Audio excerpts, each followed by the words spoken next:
আজি 27/7/2024 বৰ্ষৰ প্ৰাতঃ মুৰলী। ওম শান্তি। বাপ দাদা মধুবন। আজি বাবাই কৈছে, মৰমৰ সন্তানসকল, পিতাৰ সমান দয়াশীল আৰু কল্যাণকাৰী হোৱা। বুদ্ধিমান সেইজন যিয়ে নিজেও পুৰুষাৰ্থ কৰে আৰু আনকো কৰোৱায়। প্ৰশ্ন: তোমালোক সন্তানসকলে নিজৰ অধ্যয়নৰ দ্বাৰা কোনটো পৰীক্ষা কৰিব পাৰা? তোমালোকৰ পুৰুষাৰ্থ কি? উত্তৰ: অধ্যয়নৰ দ্বাৰা তোমালোকে পৰীক্ষা কৰিব পাৰা যে মই উত্তম ভূমিকা পালন কৰি আছো নে মধ্যম অথবা কনিষ্ঠ। সকলোতকৈ উত্তম ভূমিকা তেওঁৰ বুলি কোৱা হ'ব যিয়ে আনকো উত্তম কৰি তোলে, অৰ্থাৎ সেৱা কৰি ব্ৰাহ্মণৰ বৃদ্ধি কৰে। তোমালোকৰ পুৰুষাৰ্থ হৈছে পুৰণি জোতা খুলি অৰ্থাৎ শৰীৰ এৰি নতুন জোতা অৰ্থাৎ শৰীৰ লোৱাৰ। যেতিয়া আত্মা পবিত্ৰ হ'ব তেতিয়া তেওঁ নতুন পবিত্ৰ জোতা অৰ্থাৎ শৰীৰ পাব। ওম শান্তি। সন্তানসকলে দুই প্ৰকাৰে উপাৰ্জন কৰিব পাৰে। এফালে হৈছে স্মৃতিৰ যাত্ৰাৰ দ্বাৰা উপাৰ্জন আৰু আনফালে 84 চক্ৰৰ জ্ঞান সোঁৱৰণৰ দ্বাৰা উপাৰ্জন। এয়া হৈছে দৈত্য উপাৰ্জন আৰু অজ্ঞান কালত অল্প কালৰ ক্ষণভংগুৰ একক উপাৰ্জন হয়। তোমালোকৰ এই স্মৃতিৰ যাত্ৰাৰে কৰা উপাৰ্জন বহুত বেছি। আয়ুসো বাঢ়ি যায়, পবিত্ৰও হৈ যোৱা, সকলো দুখৰ পৰা মুক্ত হৈ যোৱা বহুত শ্ৰেষ্ঠ উপাৰ্জন। সত্য যুগত আয়ুস বাঢ়ি যায়, দুখৰ নাম নাথাকে, কিয়নো তাত ৰাৱণৰ ৰাজ্য নাথাকে। অজ্ঞান কালত পঢ়া শুনাৰ পৰা অল্প কালৰ সুখ হয় আৰু পঢ়াৰ আন এক সুখ শাস্ত্ৰ অধ্যয়ন কৰাসকলে প্ৰাপ্ত কৰে। তাৰ পৰা অনুগামীসকলৰ কোনো লাভ নহয়। আচলতে অনুগামীটো নাথাকেই, কিয়নো তেওঁলোকে পোছাক আদি সলনি নকৰে, ঘৰ সংসাৰো ত্যাগ নকৰে। তেন্তে অনুগামী বুলি কেনেকৈ ক'বা? তাততো শান্তি পবিত্ৰতা সকলো আছে। ইয়াত অপবিত্ৰতাৰ কাৰণে ঘৰে ঘৰে কিমান অশান্তি হৈ থাকে। তোমালোকে ঈশ্বৰীয় মত পাইছা, এতিয়া তোমালোকে নিজৰ পিতাক স্মৰণ কৰা, নিজক ঈশ্বৰীয় প্ৰশাসক বুলি বুজি লোৱা। কিন্তু তোমালোক হৈছা গুপ্ত, অন্তৰ কিমান আনন্দিত হোৱা উচিত। এতিয়া আমি শ্ৰীমত অনুসৰি চলি আছো, তেওঁৰ শক্তিৰে শতপ্ৰধান হৈ আছো। ইয়াততো কোনো ৰাজ্যভাগ্য ল'ব নালাগে। আমাৰ ৰাজ্যভাগ্য নতুন সৃষ্টিত হ'ব। এতিয়া তাৰ বিষয়ে গম পাইছো। এই লক্ষ্মীনাৰায়ণৰ 84 জন্মৰ কাহিনী তোমালোকে শুনাব পাৰা। যেনেকুৱা মনুষ্যই নহওক, কোনোবাই যেনেকৈ নপঢ়াওক, কিন্তু কোনো এজনেও এনেকৈ ক'ব নোৱাৰে যে আহা আমি এওঁলোকৰ 84 জন্মৰ কাহিনী শুনাম। তোমালোকৰ বুদ্ধিত এতিয়া স্মৃতি থাকে, বিচাৰ সাগৰ মন্থনো কৰা। এতিয়া তোমালোক হৈছা জ্ঞান সূৰ্যবংশী। পুনৰ সত্যযুগত কোৱা হ'ব বিষ্ণুবংশী। জ্ঞান সূৰ্য প্ৰকট হ'ল। এই সময়ত তোমালোকে জ্ঞান প্ৰাপ্ত কৰি আছা নহয় জানো? জ্ঞানৰ দ্বাৰাই সদ্গতি হয়। আধা কল্প জ্ঞান চলে, আকৌ আধা কল্প অজ্ঞান হৈ যায়। এয়াও ড্ৰামাত নিৰ্ধাৰিত হৈ আছে। এতিয়া তোমালোক বুদ্ধিমান হৈছা। যিমানেই তোমালোক বুদ্ধিমান হৈ যাবা, তেতিয়া আনকো নিজৰ সমান কৰি তুলিবলৈ পুৰুষাৰ্থ কৰিবা। তোমালোকৰ পিতা দয়াশীল, কল্যাণকাৰী, সেইকাৰণে সন্তানসকলো হ'ব লাগে। সন্তানসকল কল্যাণকাৰী নহ'লে তেওঁলোকক কি বুলি কোৱা হ'ব? গায়নো আছে, সন্তানে সাহস কৰিলে পিতাই সহায় কৰে। এয়াও নিশ্চয় লাগে। নহ'লে উত্তৰাধিকাৰ কেনেকৈ পাবা? সেৱা অনুসৰিতো প্ৰাপ্তি পোৱা যায়। এয়া ঈশ্বৰীয় অভিযান নহয় জানো? যেনেকৈ খ্ৰীষ্টিয়ানৰ অভিযান, ইছলামৰ অভিযান আছে, তেওঁলোকে নিজৰ ধৰ্ম প্ৰসাৰ কৰে। তোমালোকে নিজৰ ব্ৰাহ্মণ ধৰ্ম আৰু দৈৱী ধৰ্মৰ প্ৰসাৰ কৰা। ড্ৰামা অনুসৰি তোমালোকে সন্তানসকল নিশ্চয় সহায়ক হ'বা। পূৰ্বে ভূমিকা পালন কৰিছিলা সেয়া নিশ্চয় পালন কৰিবা। তোমালোকে দেখিবলৈ পাইছা যে প্ৰত্যেকেই নিজৰ উত্তম, মধ্যম, কনিষ্ঠ ভূমিকা পালন কৰি আছে। সকলোতকৈ উত্তম ভূমিকা তেওঁলোকে পালন কৰি আছে যিয়ে উত্তম কৰি তোলে। সেয়েহে সকলোকে পিতাৰ পৰিচয় দিব লাগে আৰু আদি মধ্য অন্তৰ ৰহস্য বুজাব লাগে। ঋষি মুনি আদিয়ে নাজানো নাজানো বুলি কৈ গ'ল, আকৌ সৰ্বব্যাপী বুলি কৈ দিয়ে, আন একো নাজানে। ড্ৰামা অনুসৰি আত্মাৰ বুদ্ধিও তমোপ্ৰধান হৈ যায়। শৰীৰৰ বুদ্ধি বুলি কোৱা নহ'ব, আত্মাতেই মন বুদ্ধি আছে। এয়া ভালকৈ বুজি পুনৰ সন্তানসকলে চিন্তন কৰিব লাগে। তাৰ পাছত বুজাব লাগে তেওঁলোকে শাস্ত্ৰ আদি শুনাবলৈ কিমান দোকান খুলি বহি আছে। তোমালোকৰো দোকান আছে। ডাঙৰ ডাঙৰ চহৰত ডাঙৰ দোকান লাগে। যিসকল সন্তান তীক্ষ্ণ হয় তেওঁলোকৰ ওচৰত সম্পদ বহুত থাকে, আনক দিবও নোৱাৰে। ধাৰণা ক্ৰমানুসৰিয়ে হয়। সন্তানসকলে ভালকৈ ধাৰণা কৰিব লাগে যাতে আনকো বুজাব পাৰে। কোনো ডাঙৰ কথা নহয়, ছেকেণ্ডৰ কথা। পিতাৰ পৰা উত্তৰাধিকাৰ ল'ব লাগে। তোমালোক আত্মাসকলে পিতাক জানিছা, সেইবাবে বেহদৰ মালিক হৈ গ'লা। মালিকো ক্ৰমানুসৰি হয়। ৰজাও মালিক, তেনেকৈ প্ৰজাও ক'ব আমিও মালিক। ইয়াতো সকলোৱে কয় আমাৰ ভাৰত। তোমালোকেও শ্ৰীমত অনুসৰি আমি নিজৰ স্বৰ্গ স্থাপনা কৰি আছো। আকৌ স্বৰ্গটো জানিব অনেক প্ৰকাৰৰ পদবী আছে। পুৰুষাৰ্থ উচ্চ পদ পাবলৈ কৰা উচিত।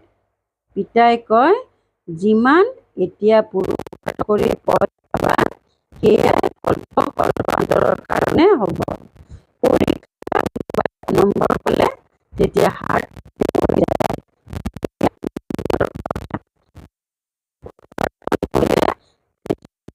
বহিব, শাস্তি খাব লাগিব। সেই সময়ত কি কৰিব পাৰিবা? একো কৰিব নোৱাৰিবা। আত্মাই কি কৰিব? তেওঁলোকেতো জীৱঘাত কৰে, ডুবি মৰে। ইয়াত ঘাত কৰা আদিৰ কথাই নাই। আত্মাৰতো ঘাত নহয়, সেয়াতো অবিনাশী। বাকী দেহৰ ঘাত হয়, যাৰ দ্বাৰা তোমালোকে ভূমিকা পালন কৰা। এতিয়া তোমালোকে পুৰুষাৰ্থ কৰা এই পুৰণি জোতা খুলি অৰ্থাৎ শৰীৰ এৰি মই নতুন দৈবী জোতা অৰ্থাৎ শৰীৰ ল'ম। এনেকৈ কোনে কয়? আত্মাই। যেনেকৈ সন্তানে কয় আমাক নতুন কাপোৰ দিয়া, আমাক আত্মাসকলকো নতুন কাপোৰৰ প্ৰয়োজন। পিতাই কয় তোমালোক আত্মাসকল নতুন হ'লে তেতিয়া শৰীৰো নতুন হ'ব লাগিব, তেতিয়াহে শোভা পাবা। আত্মা পবিত্ৰ হোৱাৰ লগে লগে পাঁচ তত্ত্বও নতুন হৈ যায়। পাঁচ তত্ত্বৰেই শৰীৰ গঠন হয়। যেতিয়া আত্মা শতপ্ৰধান হয় তেতিয়া শৰীৰো শতপ্ৰধান হয়। আত্মা তমোপ্ৰধান হ'লে শৰীৰো তমোপ্ৰধান হয়। এতিয়া গোটেই সৃষ্টিৰ পুতলাবোৰ তমোপ্ৰধান। দিনে প্ৰতিদিনে সৃষ্টি পুৰণি হৈ যায়, অধঃপতন হৈ যায়। নতুনৰ পৰা পুৰণি সকলো বস্তুৱেই হয়, পুৰণি হৈ শেষত নাশ হৈ যায়। এইটোতো গোটেই জগতৰেই প্ৰশ্ন। নতুন সৃষ্টিক সত্যযুগ, পুৰণি কলিযুগ বুলি কোৱা হয়। বাকী এই সংগম যুগক কোনেও নাজানে, তোমালোকেহে জানা। এই পুৰণি সৃষ্টিৰ এতিয়া পৰিৱৰ্তন হ'ব। এতিয়া বেহদৰ পিতা, যিজন পিতা শিক্ষক গুৰু হয়, তেওঁৰ আদেশ হৈছে পবিত্ৰ হোৱা। কাম যি মহাশত্ৰু হয় তাৰ ওপৰত জয়ী হৈ জগতজিত হোৱা। জগতজিত অৰ্থাৎ বিষ্ণুবংশী হোৱা। কথা একেটাই। এই শব্দবোৰৰ অৰ্থ তোমালোকে জানা। সন্তানসকলে জানে যে আমাক পঢ়াওঁতা হৈছে পিতা। প্ৰথমতে এইটো দৃঢ় নিশ্চয় হোৱা উচিত, সন্তান ডাঙৰ হ'লে তেতিয়া পিতাক স্মৰণ কৰিবলগীয়া হয়। আকৌ তাৰ পাছত শিক্ষকক গুৰুক স্মৰণ কৰিবলগীয়া হয়। ভিন্ন ভিন্ন সময়ত তিনিওজনকে স্মৰণ কৰিবলগীয়া হয়। ইয়াত তোমালোকে তিনিওজনকে একেলগে স্মৰণ কৰিবলৈ সময় পোৱা। পিতা, শিক্ষক, গুৰু একেজনেই। তেওঁলোকেতো বানপ্ৰস্থ অৰ্থও বুজি নাপায়। বানপ্ৰস্থত যাব লাগিব কাৰণে বুজি লয় যে গুৰুৰ শৰণাপন্ন হোৱা উচিত। ৬০ বছৰৰ পাছত গুৰু শৰণাপন্ন হয়, এইটো নিয়ম এতিয়াহে ওলাইছে। পিতাই কয়, এওঁৰ বহুত জন্মৰ অন্তিমত বানপ্ৰস্থ অৱস্থাত মই এওঁৰ সদ্গুৰু হওঁ। বাবাইও কয়, ৬০ বছৰ পাছত সদ্গুৰুৰ শৰণাপন্ন হ'লো, যেতিয়া নিৰ্বাণ ধামলৈ যোৱাৰ সময় হয়। পিতা আহেই সকলোকে নিৰ্বাণ ধামলৈ লৈ যাবৰ কাৰণে। মুক্তিধামলৈ গৈ পুনৰ ভূমিকা পালন কৰিবলৈ আহিব লাগে। বানপ্ৰস্থ অৱস্থাটো বহুতৰেই হয়। তাৰ পাছত গুৰুৰ শৰণাপন্ন হয়। আজিকালিতো সৰু ল'ৰা-ছোৱালীকো গুৰুৰ শৰণাপন্ন কৰাই দিয়ে, আকৌ গুৰুৱে দক্ষিণাও পাই যায়। খ্ৰীষ্টানসকলে খ্ৰীষ্টান ধৰ্মত দীক্ষিত কৰাবলৈ কোলাত তুলি দিয়ে, কিন্তু তেওঁলোকে কোনো নিৰ্বাণ ধামলৈ নাযায়। এই সকলো ৰহস্য পিতাই বুজায়। ঈশ্বৰৰ অন্তটো ঈশ্বৰেই শুনাব। আৰম্ভণিৰে পৰা শুনাই আহিছে। নিজৰ অন্তও শুনায় আৰু সৃষ্টিৰ জ্ঞানো দিয়ে। ঈশ্বৰ নিজেই আহি সনাতন দেৱী-দেৱতা অৰ্থাৎ স্বৰ্গৰ স্থাপনা কৰে। ইয়াৰ নাম ভাৰত বুলিয়েই প্ৰচলিত হৈ আহিছে। গীতাত কেৱল শ্ৰীকৃষ্ণৰ নাম দি কিমান খেলিমেলি কৰি দিলে। এয়াও ড্ৰামা। জয় আৰু পৰাজয়ৰ খেল। ইয়াত জয় পৰাজয় কেনেকৈ হয়, এই কথা পিতাৰ বাহিৰে আন কোনেও শুনাব নোৱাৰে। এই লক্ষ্মীনাৰায়ণেও নাজানে যে আমি পুনৰ পৰাজিত হ'ব লাগিব। এয়া কেৱল তোমালোক ব্ৰাহ্মণসকলে জানা, শূদ্ৰসকলেও নাজানে। পিতাইহে আহি তোমালোকক ব্ৰাহ্মণৰ পৰা দেৱতা কৰি তোলে। আমিয়েই সেয়াৰ অৰ্থ একেবাৰেই বেলেগ। ওমৰ অৰ্থ বেলেগ। মনুষ্যই অৰ্থ নজনাকৈ যি আহে কৈ দিয়ে। এতিয়া তোমালোকে জানা যে কেনেকৈ অৱনমিত হৈ আহিলোঁ আৰু পুনৰ কেনেকৈ আৰোহণ কৰিম। এই জ্ঞানো এতিয়া তোমালোক সন্তানসকলেই পোৱা। ড্ৰামা অনুসৰি পুনৰ কল্পৰ পাছতো পিতা আহি শুনাব। যিসকল ধৰ্মৰ প্ৰতিষ্ঠাপক আছে, তেওঁলোক আহি নিজৰ ধৰ্ম প্ৰতিষ্ঠা কৰিব। পুৰুষাৰ্থৰ ক্ৰম অনুসৰি বুলি কোৱা নহ'ব। ক্ৰমান্বয়ে সময় অনুসৰি আহি নিজৰ নিজৰ ধৰ্ম প্ৰতিষ্ঠা কৰে। এয়া এজন পিতাইহে বুজায়। মই কেনেকৈ ব্ৰাহ্মণ হওঁ, তাৰ পাছত সূৰ্যবংশী, চন্দ্ৰবংশী কুল প্ৰতিষ্ঠা কৰোঁ। এতিয়া তোমালোক হৈছা জ্ঞান সূৰ্যবংশী, যিসকল আকৌ বিষ্ণুবংশী হোৱাগৈ। শব্দবোৰ বহুত সাৱধানেৰে লিখিব লাগে যাতে কোনো ভুল নহয়। তোমালোকে জানা যে এই জ্ঞানৰ এটি এটি মহাবাক্য হৈছে ৰত্ন, হীৰা। সন্তানসকলৰ বুজাবলৈ বহুত পৰিশুদ্ধতাৰ প্ৰয়োজন। কোনো শব্দ ভুলকৈ উচ্চাৰিত হ'লে তৎক্ষণাৎ শুদ্ধ কৰি বুজাব লাগে।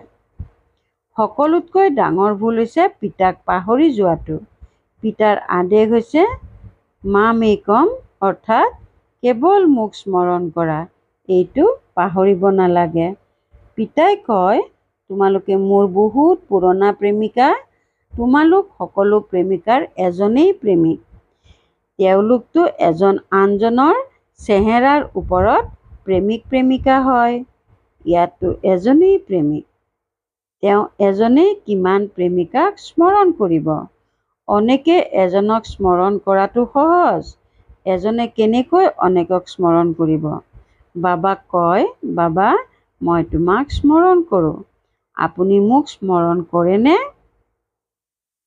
হেৰৌ, স্মৰণ তোমালোকেই কৰিব লাগে, পতিতৰ পৰা পাৱন হ'বলৈ। মই জানো পতিত হওঁ যে স্মৰণ কৰিম। তোমালোকৰ কাম হৈছে স্মৰণ কৰা, কিয়নো পাৱন হ'ব লাগে। যিয়ে যিমান স্মৰণ কৰে আৰু ভাল ৰীতিৰে সেৱা কৰে, তেওঁৰহে ধাৰণা হয়। স্মৃতিৰ যাত্ৰা বহুত কঠিন। ইয়াতেই যুদ্ধ চলে। বাকী এনেকুৱা নহয় যে তোমালোকে 84 জন্মৰ চক্ৰ পাহৰি যাবা। এই কাণ সোণৰ পাত্ৰৰ দৰে হোৱা উচিত। যিমানে তোমালোকে স্মৰণ কৰিবা সিমানে ধাৰণা ভাল হ'ব। স্মৃতিত শক্তি থাকিব, সেয়েহে কোৱাও হয় স্মৃতিৰ ধাৰ থাকিব লাগে। জ্ঞানৰ দ্বাৰা উপাৰ্জন হয়, স্মৃতিৰ দ্বাৰাহে ক্ৰমানুসাৰে সৰ্বশক্তি পোৱা যায়। তৰোৱালটো ক্ৰমানুসাৰে ধাৰৰ পাৰ্থক্য থাকে। সেয়া হৈছে স্থূল কথা। মূল কথা এজন পিতাইহে কয়, ওলফক অৰ্থাৎ পিতাক স্মৰণ কৰা। সৃষ্টিৰ বিনাশৰ কাৰণে এই একমাত্ৰ পাৰমাণৱিক বোমাই থাকিব আৰু আন একো নাথাকে। ইয়াত কোনো সৈন্যও নালাগে, কেপ্টেইনো নালাগে। আজিকালিতো এনেকুৱা তৈয়াৰ কৰিছে যে তাত বহি বহিয়েই বোমা নিক্ষেপ কৰিব। তোমালোকে ইয়াত বহি বহিয়েই ৰাজ্য লোৱা। তেওঁলোকে তাত বহি বহি সকলোৰে বিনাশ কৰি দিব। তোমালোকৰ জ্ঞান আৰু যোগ তেওঁলোকৰ মৃত্যুৰ সামগ্ৰীৰ সমান হৈ যায়। এয়াও হৈছে খেল। সকলো ভাৱৰীয়া নহয় জানো? ভক্তি মাৰ্গ পুৰা হ'ল, পিতাহে আহি নিজৰ আৰু ৰচনাৰ আদি মধ্য অন্তৰ পৰিচয় দিয়ে। এতিয়া পিতাই কয়, ব্যৰ্থ কথা তোমালোকে নুশুনিবা। সেয়েহে ব্যৰ্থ নুশুনিবা ইয়াৰ চিত্ৰ তৈয়াৰ কৰা হৈছে। আগতে বান্দৰৰ তৈয়াৰ কৰা হৈছিল, এতিয়া মনুষ্যৰ তৈয়াৰ কৰে, কিয়নো চেহেৰা মনুষ্যৰ কিন্তু চৰিত্ৰ বান্দৰৰ সদৃশ। সেয়েহে তুলনা কৰা হয়। তোমালোক এতিয়া কাৰ সেনা? শিৱ বাবাৰ। বান্দৰৰ পৰা তোমালোকক মন্দিৰৰ যোগ্য কৰি আছে, ক'ৰ কথা ক'ত লৈ গৈছে। বান্দৰে কোনো সেতু আদি বান্ধিব পাৰে জানো? এই সকলোবোৰ হৈছে মুখৰ কথা।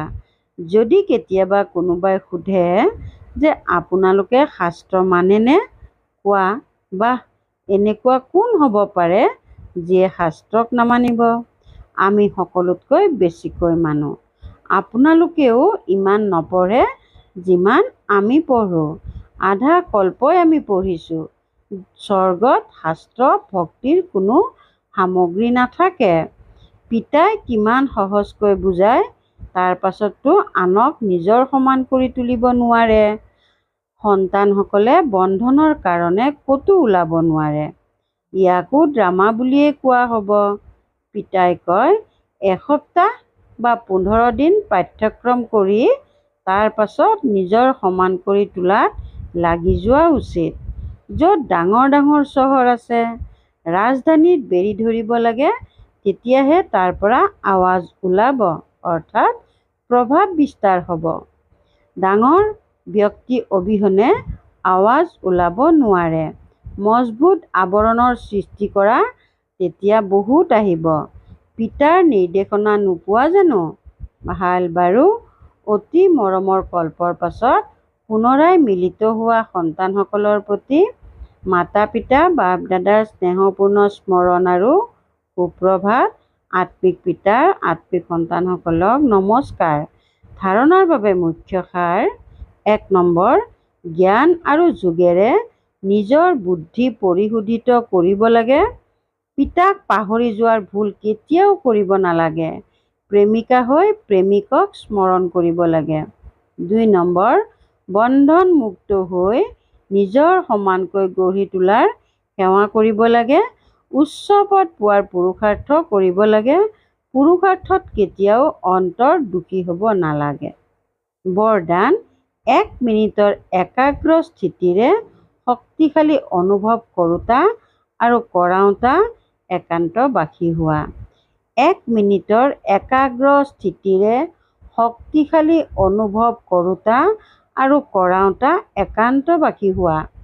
একান্তবাসী হোৱা অৰ্থাৎ যিকোনো এক শক্তিশালী স্থিতিত স্থিত হোৱা, লাগিলে বীজৰূপ স্থিতিত স্থিত হৈ যোৱা, নতুবা লাইট মাইট হাউচৰ স্থিতিত স্থিত হৈ বিশ্বক লাইট মাইট দিয়া, নতুবা ফৰিস্তাবোধৰ স্থিতিৰে আনক অব্যক্ত স্থিতিৰ অনুভৱ কৰোৱা। 1 ছেকেণ্ড বা 1 মিনিটো যদি এইটো স্থিতিত একাগ্ৰ হৈ স্থিত হৈ যোৱা, তেন্তে নিজক আৰু অন্য আত্মাসকলক বহুত উপকৃত কৰিব পাৰিবা। কেৱল ইয়াৰ অভ্যাসৰ প্ৰয়োজন। শ্লোগান: ব্ৰহ্মচাৰী তেওঁ যাৰ প্ৰতিটো সংকল্প প্ৰতিষাৰ বচনত পবিত্ৰতাৰ প্ৰকম্পন সমাহিত হৈ থাকে। ব্ৰহ্মচাৰী তেওঁ যাৰ প্ৰতিটো সংকল্প প্ৰতিষাৰ বচনত পবিত্ৰতা প্ৰকম্পন সমাহিত হৈ থাকে। ওম শান্তি। পৰোপকাৰৰ ভাৱনাৰে সম্পন্ন হৈ অপকাৰীৰো উপকাৰ কৰিবলৈ আজিৰ অব্যক্ত সংকেত: পিতা ব্ৰহ্মাই সন্তানসকলক মালিক কৰি তুলিলে আৰু নিজক সেৱাধাৰী ৰূপত ৰাখিলে। মালিকবোধৰ মানো দিলে, সম্ভ্ৰমো দিলে, নামো দিলে।